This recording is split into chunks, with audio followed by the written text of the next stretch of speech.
नमस्कार, मैं रचना शर्मा। चढ़ती कला टाइम टीवी देख रहे सभी दर्शकों का स्वागत करती हूं। आप देख रहे हैं उत्तर प्रदेश के समाचार। रामनगरी में नव संवत्सर समारोह को ऐतिहासिक बनाने की तैयारियां तेज हो गई हैं। राम मंदिर परिसर में आयोजित होने वाले इस विशेष कार्यक्रम के लिए करीब 5000 विशिष्ट मेहमानों की सूची तैयार कर ली गई है। समारोह की मुख्य अतिथि राष्ट्रपति द्रौपदी मुर्मू होंगी। वह राम मंदिर परिसर में लगभग 4 घंटे तक रहेंगी। साथ ही राम मंदिर के दूसरे तल पर श्री राम यंत्र और श्री राम नाम मंदिर स्थापना भी करेंगी। पहली बार किसी बड़े कार्यक्रम में दर्शन सुचारू रूप से रखने की योजना भी बनी है। 19 मार्च को सुबह 9 बजे से अनुष्ठानों का शुभारंभ हो जाएगा। दक्षिण भारत, काशी और अयोध्या के 51 वैदिक आचार्य अनुष्ठानों को संपन्न कराएंगे। मेहमानों में उत्तराखंड के भी कार सेवक शामिल हैं। इसके अलावा अयोध्या जिले से करीब 1000 लोगों को मेहमान के रूप में आमंत्रित किया जाएगा। कार्यक्रम की व्यापक स्तर पर तैयारियां की जा रही हैं। रामोत्सव के इस शुभारंभ के जैसे प्रतिस्पर्धा के दिन 19 मार्च से शुरुआत होगी और रामनवमी के दिन ही संचालित होगा। और इन 9 दिनों में राम मंदिर सहित अयोध्या के विभिन्न मठ मंदिरों में देवी उपासना के साथ श्री राम की विशेष पूजा अर्चना की जाएगी।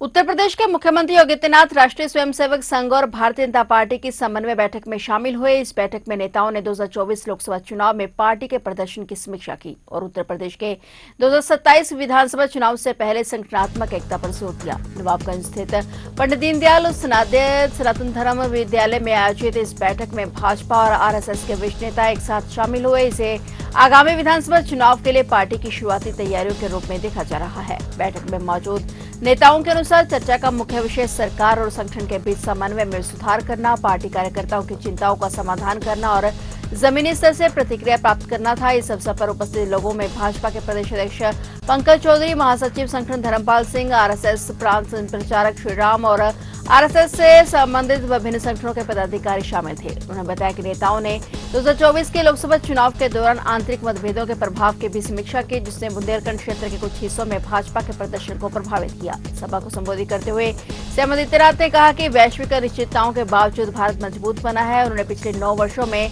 उत्तर प्रदेश में डबल इंजन सरकार की उपलब्धियों पर प्रकाश डाला।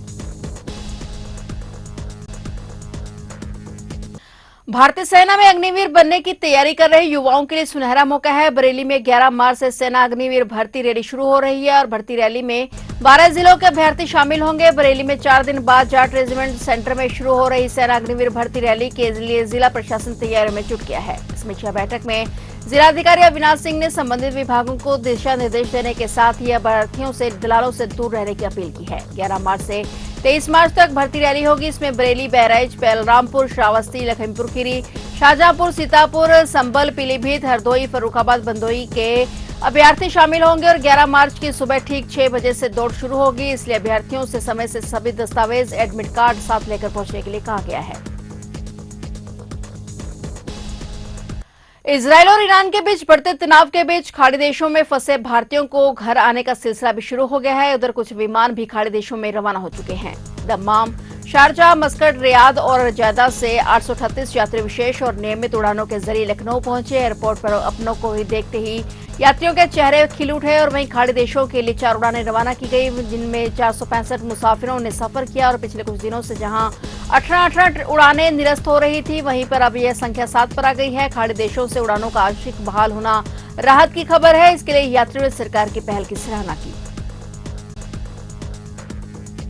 अंतर्राष्ट्रीय बाजार में कच्चे तेल और गैस की कीमतों में भारी वृद्धि और डॉलर की तुलना में रुपए में जारी गिरावट के कारण तेल विपणन कंपनियों ने आज शनिवार से गैस सिलेंडर के दाम बढ़ा दिए हैं। देश की सबसे बड़ी तेल विपणन कंपनी इंडियन ऑयल कॉर्पोरेशन की वेबसाइट के अनुसार 14.2 किलोग्राम वाले घरेलू रसोई गैस सिलेंडर की कीमत में आज से 60 रुपए की बढ़ोतरी की गई है, जबकि 19 किलोग्राम वाला वाणिज्यिक रसोई गैस सिलेंडर 114 रुपए 50 पैसे महंगा हो गया है। और बढ़ी हुई कीमतों के साथ दिल्ली में अब घरेलू एलपीजी सिलेंडर 913 रुपए का मिलेगा और यह जुलाई 2023 के बाद का उच्चतम स्तर है। घरेलू एलपीजी सिलेंडर के दाम में 11 महीने बाद कोई बदलाव किया गया है। और वहीं कमर्शियल रसोई गैस सिलेंडर की कीमत में दिल्ली में 1768 रुपए 50 पैसे से बढ़ोतरी कर अब 1883 रुपए की गई है, जो कि अप्रैल 2023 के बाद सबसे अधिक है। कमर्शियल एलपीजी सिलेंडर लगातार चौथी बार महंगा हुआ है। उल्लेखनीय है कि पश्चिमी एशिया में जारी संकट के कारण कच्चे तेल और गैस का उत्पादन और वैश्विक आपूर्ति श्रृंखला बाधित हुई है। इससे इनकी कीमतों में जबरदस्त उछाल आया है। साथ ही रुपया भी ऐतिहासिक निचले स्तर पर है। दोनों कारकों को देखते हुए कीमतों में यह बढ़ोतरी की गई है। इतना ही नहीं, एलपीजी बुकिंग के नियमों में भी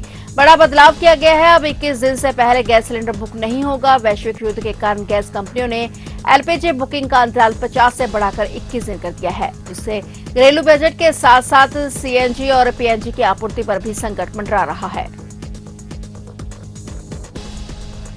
आगरा के फव्वारा स्थित माहेश्वरी कॉम्प्लेक्स से बरामद 3,20,000 रुपए की सैंपल दवाओं के नकली होने की आशंका जताई गई है। औषधि विभाग ने कंपनियों को नोटिस भेजकर रिकॉर्ड मांगा है और दवाओं की विशेष लैब में जांच कराई जा रही है। इनमें कई कंपनियों की दवाएं थी, इनके नकली होने की भी आशंका है। ऐसे में इनकी जांच कराई जा रही है। कंपनियों को नोटिस देकर इन दवाओं के बारे में जानकारी मांगी गई है। इसमें ये दवाएं कंपनी की हैं कि नहीं, ये हैं तो किस दवा प्रतिनिधि चिकित्सक की जारी की गई थी, इन सभी की जानकारी मांगी गई है। रिपोर्ट आने के बाद आगे की जांच की जाएगी। औषधि विभाग की टीम ने 6 मेडिकल स्टोरों पर छापा मारकर विभिन्न दवाओं के 20 नमूने लिए थे और इनकी भी नकली होने की आशंका पर जांच कराई जा रही है। दवाओं की जांच में फेर मिलने पर केस दर्ज कराया जाएगा।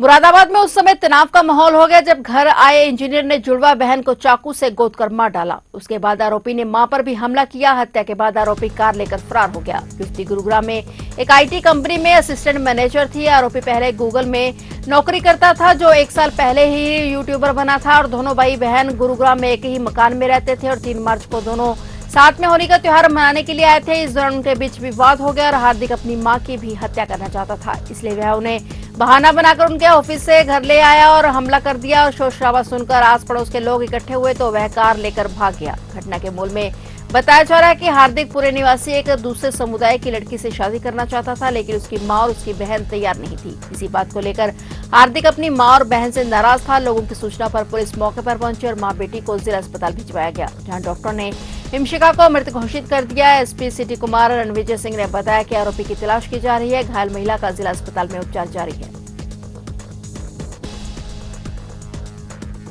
बुलंदशहर जिले से सनसनीखेज मामला सामने आया है। यहां एक युवक ने गिरफ्तारी के डर से गोली मारकर खुदकुशी कर ली। बुलंदशहर के खुर्जा कोतवाली इलाके के हनुमान टीला मोहल्ला में तमंचे से कनपट्टी पर गोली मारकर 40 वर्षीय मनीष बंसल ने आत्महत्या कर ली। मनीष को पुलिस पहले सट्टा चलाने के आरोप में गिरफ्तार कर चुकी है। परिजनों ने आत्महत्या का कारण पुलिस की गिरफ्तारी का डर बताया है। लगभग 3 महीने पहले भी मनीष की सोशल मीडिया पर 2 वीडियो वायरल हुई थी। उसमें मनीष ने पुलिस प्रशासन पर अनावश्यक दबाव बनाने और जबरन वसूली करने का आरोप लगाया था। उसके बाद से पुलिस मनीष की तलाश कर रही थी और इसी के चलते पुलिस मनीष के घर पर दबिश देने पहुंची और इस दौरान गिरफ्तारी के डर से मनीष ने तमंचे से गोली मारकर आत्महत्या कर ली। गोली की आवाज सुनकर परिवार के लोग कमरे में पहुंचे, जहां मनीष लहूलुहान अवस्था में पड़ा था और सूचना पर कोतवाली प्रभारी निरीक्षक और अन्य पुलिसकर्मी भी पहुंच गए और जांच पड़ताल की गई। खुर्जा सीओ शोभित कुमार का कहना है कि मामले में जांच की जा रही है। आत्महत्या के कारण के सभी बिंदुओं पर जांच होगी।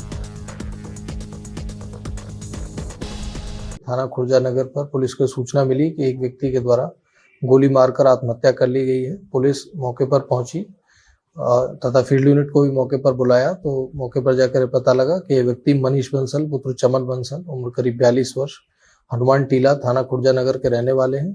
इनके द्वारा अपने ही घर में घर की छत पर प्रथम दृष्टया जो प्रतीत हो रहा है तब तमंचे से अवैध तमंचे से गोली मारकर आत्महत्या कर ली है।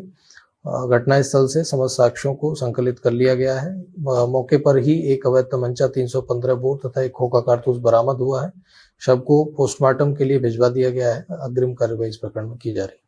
फिलहाल उत्तर प्रदेश के समाचारों में इतना ही। और नए समाचारों के साथ फिर से हाजिर होंगे, तब तक के लिए देखते रहिए चढ़ती कला टाइम टीवी।